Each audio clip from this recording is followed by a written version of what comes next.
আমরা আরো কি দেখলাম, সেই ফ্যাসিবাদী আচরণ এত চরম আকার ধারণ করলো, গণহত্যায় সেটা রূপ নিল ভিডিআর কিলিং।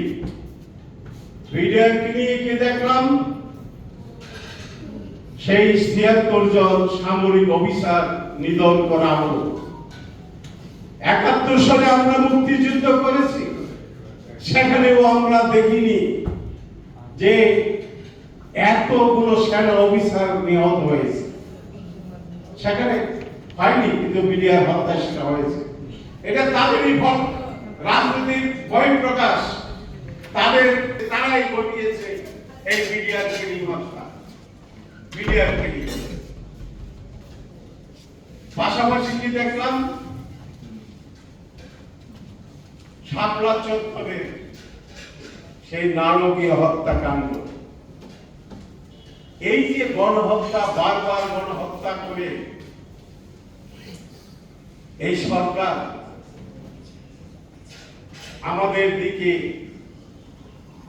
হাত দিল।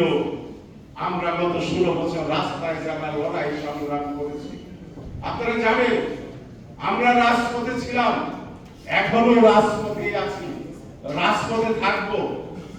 আমরা লড়াই সংগ্রাম করে, আপনারা জানেন আমার দলের secretary doctor Abu Yusuf Selim 3 March জেনেছিল এই হাসিনা সরকারের আন্দোলনের বিরুদ্ধে।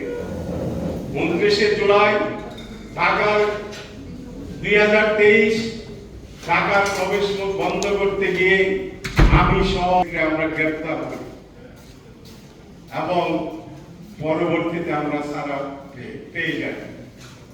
পাশাপাশি এই 36 দিনের আন্দোলনে 19 জুলাই আমি গুলি খেয়ে আহত হয়ে হসপিটালে মৃত্যুর সঙ্গে পাঞ্জা লড়েছি, আপনারা সবাই জানেন। এই যে অবস্থা, ১৫,০০০ মতো লোক গণহত্যা হয়েছে, এই ২৭,০০০ লোক আহত হয়েছে, আমি সহ ২৭,০০০ লোক আহত হয়েছে। ফাউন্ডেশন সেই হিসাব